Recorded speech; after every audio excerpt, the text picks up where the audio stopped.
Hello, ChaterFolk. What a fun thing it is to have the opportunity to work on something like ChaterFolk. And you conceive of an idea, hey, I think we're going through a period when it would be good if we could find a way to get more oxygen into rooms where ChaterFolk are because we're going through a period of particular challenge. And maybe there are some people that would be great to hear from who've specialized in bringing oxygen into rooms. And we then reach out to Linda Brown, and Linda says she'd be happy to do it. And then it turns out to be such a phenomenal conversation that I got all these emails and other notes. Oh, it was so great to see Linda again. Be great to see Linda even more.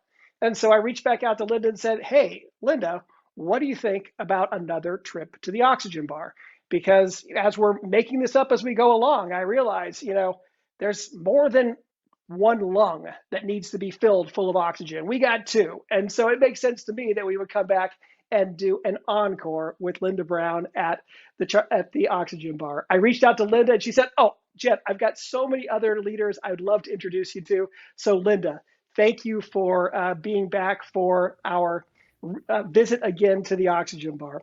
I wanted to just start by, acknowledging that, I would say in our first conversation, you took me to the woodshed. And that woodshed was, Jed, I disagree with your use of the word persistence, right? You had these other words, which was just, I think the word that you used most frequently was stubbornness, right? We're Yes. just going to push on. We're going to find a way to get through this, right? And so what I wonder is, could you just, before you bring your guests in with you, can you just talk about your own personal stubbornness a little bit more? Can you just, where does it come from? And when you find your stubbornness, if it's ever wavering in you, is there anything that in particular that helps you stay anchored to it? That's a very complex question. It has a lot of layers on how do I hold on to being stubborn. I really do think some of it comes with age. I think the older we get, the more we can stomp. We can put our foot down and say no, or that's not the right way. Let's look at this way. I don't think I could have been part of the partnership or the fellowship at Building Excellent Schools if I was 20 or 25. I think being middle to late aged has served me well, and I think has served the program well. And I'll take it back to your question about stubborn. How do I hold on to it? Because I see that it works. I mean, I don't, and our guests will attest to it because they were leadership candidates who went through a very long, over a 2-year process, and now have their own school. They'd have their own school.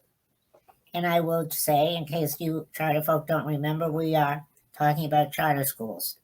That doesn't mean you own it, but you lead it. This is a master class in leadership.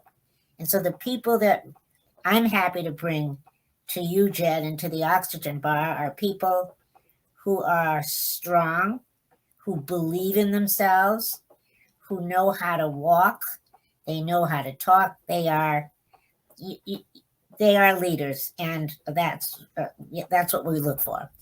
And that's part of being stubborn, I guess. It's being firm.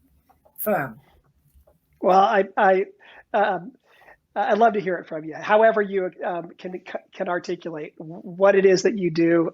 Each time I hear you tell it, I learn something new. So thank you. But Linda, please feel free to bring in your guests. I'm really excited to meet them as well. Yes. I want to introduce you to, I was going to sing, but I don't have a good voice. I was going to sing The Sun Shines Bright, big and bright, deep in the heart of Houston, Texas.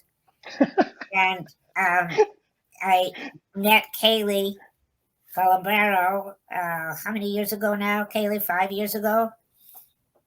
Or more. And it's not a long story, but it's a story about this Kaylee. I'd never seen the name before, Kaylee. And we were recruiting, and it was a Sunday, and I said to one of the leadership directors at that point. Let's interview her. And I gave you a call, Haley, and you had just done the 3.5-hour trip from Boston back to your hometown in Massachusetts, right? Right? Yep. Okay. And I said, would you be willing to come for an interview? And then when I said today, you hesitated a little bit and you got back in the car and drove 3.5 hours back to meet us at a diner. And we left after brunch, and I looked at Stephanie and I said, she's in. This woman has it, and the it is grit. We really did. I mean, not all fellows have the grit, but the two that you're meeting today are just full of it. They're full of the grit. You can hear the gravel under their feet as they move. And if they have hints about how they got through, how they are getting through the pandemic, and I know some of them, and I won't tell, but I think Christina and Kaylee can tell. Where's Christina? Is she hiding? Uh-oh. Hi. Hi, Linda. How are you? Doing well. We told stories about you, and I'm going to get out of the way so you can tell stories about each other and also about the wonderful school with a fabulous name, Etoile. Yes, and Linda actually was a part of choosing that name. Basically, chose it with me when we were trying to figure out what we should name a school in Houston, Texas. And being from Massachusetts, I asked Linda for help, and we came together and got that beautiful name. One question before I get out of the way: why did you go to Houston, Texas?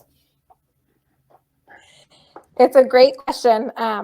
I was immediately drawn to Houston of all the cities that you and I had talked about, in part because I was drawn to the idea of supporting students and families in an area where they didn't have a lot of choice and a lot of options, and where the current option in their neighborhood was not meeting even just minimum expectations, particularly for middle school and even around safety and culture for middle school. So having grown up in Massachusetts, where the public ed system is pretty strong compared to other states, and where the per pupil revenue is pretty vast, I really wanted to go somewhere where in some ways it was even more challenging, but even more necessary to support students and families in their journey in K through 12 education.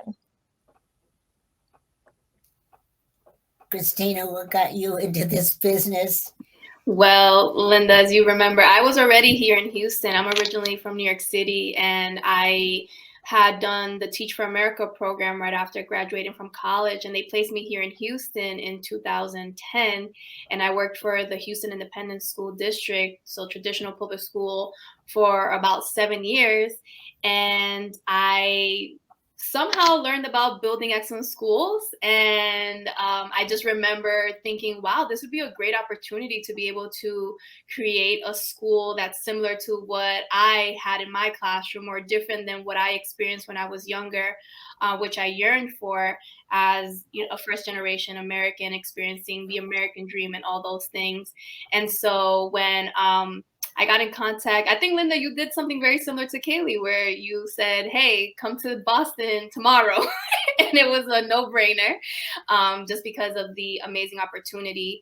And yeah, I wanted to build a school here in Houston because I had started my professional career as an educator here in Houston, and I just saw the gaps and the things that we needed to bring to students in order to affect change. And so I decided that Houston was where the school needed to exist.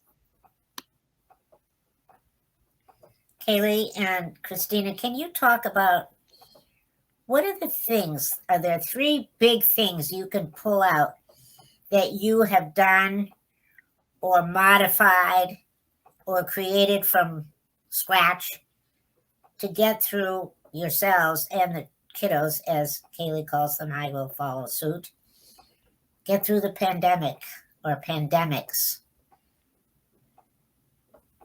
I don't know if I have three off the top of my head, but I can say one, which is having each other. We both, having been BES fellows and had the same training, and have visited the same schools, and also have vast networks from doing BES of other school leaders that we can reach out to and say, like, what are you doing? And so I'll never forget when everything happened. We were actually at one of our staff members' weddings. It was a Thursday evening. Earlier that day, the local districts had said, it was right before spring break, and the local districts had said, we're not going to shut down. We're going to keep going until spring break, and we'll evaluate after spring break. Well, so Christina and I are at our staff members' wedding, and everyone starts texting us that the local districts canceled the Friday before spring break because of COVID. This was 2 years ago. And so we were like, I said to our staff member, I said, I'm so sorry, I have to go home because I have to start messaging families. We have to and so, we both left, and we got the message out that we would be closed Friday, and that we would kind of circle the wagons and let people know exactly what to expect moving forward. And I think it was Monday that Christina and I were on the phone of spring break, like, how do we get laptops out to every kid? How do we come up with a PD plan? What day are we starting? And so working with Christina all of spring break, we were able to get laptops to all of our families over spring break. We were able to plan a 1-day professional development with teachers the Monday after spring break, and start live and virtual with kids Tuesday after spring break. And we had deployed hotspots, laptops, everything. And so it was honestly wild, and I can't imagine doing it without Christina and without just like a partner to, and she just did a phenomenal job of running this PD for teachers. She had teachers making great YouTube videos, like all this great stuff. And really it was overnight, but when you're in that moment, I think for both of us, it was just like, how do we support our kiddos and our families right now? Because this may feel jarring and shocking to us, but it feels 10 times more jarring and shocking to our kids and families. And so whatever we can do to provide, hey, guess what? School's starting on Tuesday, even though it's in your living room, that felt, I think, really urgent and really important to us. So my big thing would be having Christina as how we were able to survive the pandemic, and then also just trying our best to give consistency and quality education still to kids and families.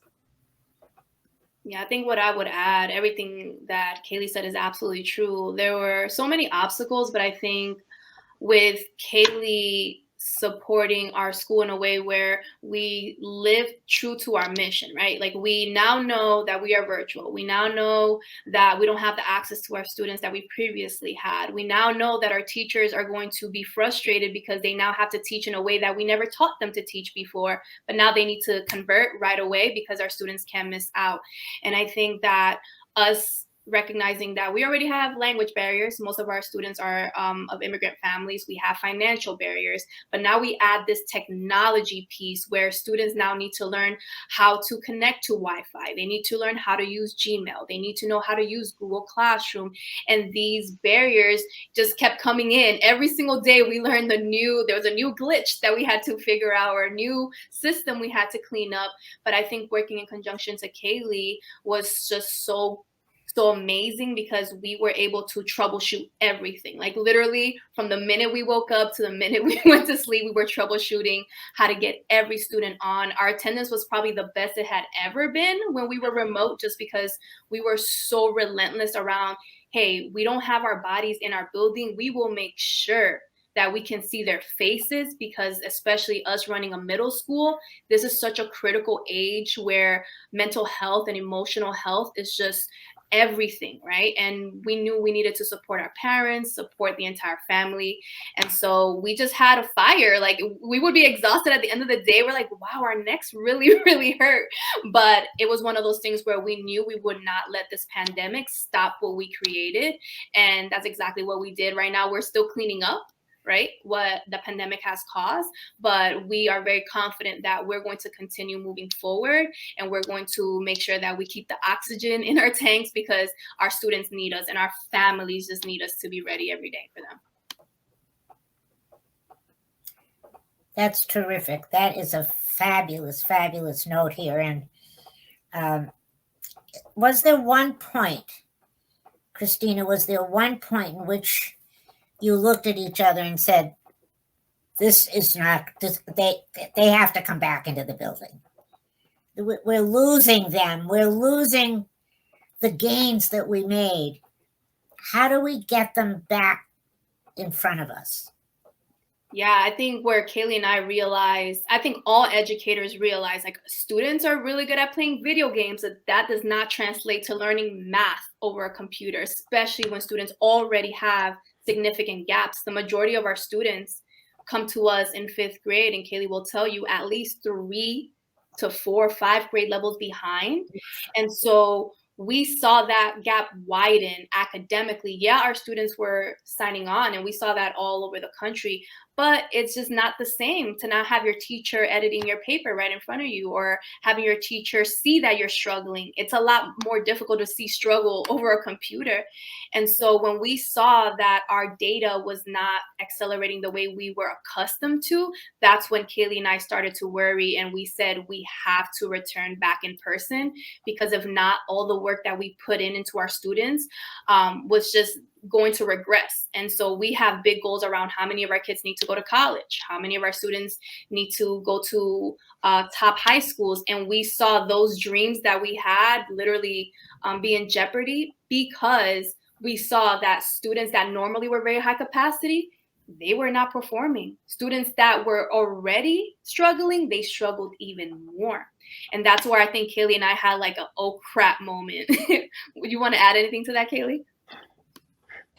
Yeah, I would just say, I mean, that was, so the spring we were all virtual because everybody was, but that fall, I think we were probably one of the first campuses, at least in kind of the network of folks that I know, to say we're starting in August with open campus. And so we started with about 2 classrooms. This was last year in the fall. We started with about 2 classrooms open. Everyone else was still virtual.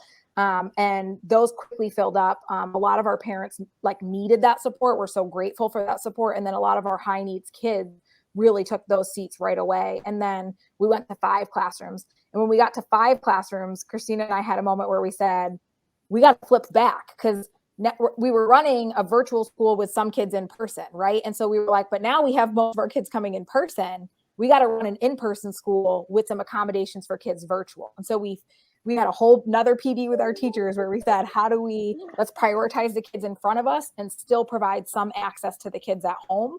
And then the minute we did that, we got to about, by the spring of last year, we were about 75% of kids on campus. We're probably one of the only campuses where over 90% of our students sat for the STAR test on campus.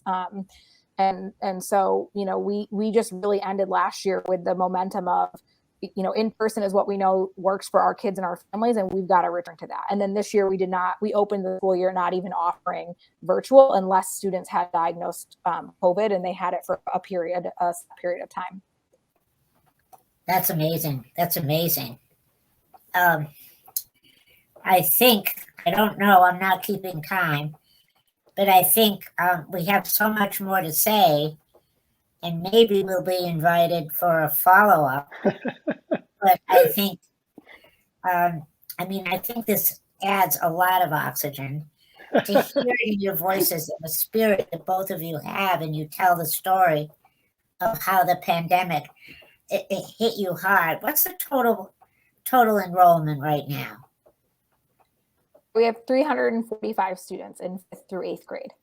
Oh my gosh. Oh my gosh. And what percent of them are on campus? 100%. Thank you. Well, this is amazing. This is amazing. Linda, I am reminded of our last conversation and your use of that word stubborn. And as I was reflecting on it afterwards, I realized I hadn't made a connection in that moment, which is that, above my desk here, I hang right here a poem. And I don't know if you can see the title of it, but it is called Stubborn, right? And it is a story, it's a poem written by a professor of mine at college who tragically lost his 3-year-old son who was walking in the street and was hit by a car. And this is a story of him driving home one day and encountering a toddler playing in the street. And he stops his car and he picks the child up and he walks until he can find the child's parents, right? And then in the poem, it's, him realizing on the way home that he's going to be stubborn, that he is going to write about this too. And he worries that maybe he may be trading his life for words, but he knows that it is work come clearly saying, go and write, do what has been given to do. And if it has been given in grief, accept it there where you may see whatever else is given, right? Stubborn. People who are stubborn do whatever is required in that moment, and they go on. And what we see in you, Linda, and what we see in the people around you are folks who recognize that there are things that need to be done. And we may not wish to have to accept it there, but if we do, and if we push through it, we see that there's something on the other side. It's actually another side that is full of oxygen. And it's a place where we meet stunning people like you who continue to inspire us. So to all of you, Kaylee and Christina, it's my first time to have met you. It is my role to try and help you guys however I can. So just know, whatever I can do, just beat on me. And Linda, you're just a blessing for us. You're a treasure for us in that you keep helping us all understand more deeply what we're doing and find even deeper commitment to go after it. So thank you all. And I look forward to staying in touch with you going forward. Thank you. Thank you. Thank you. Thank you.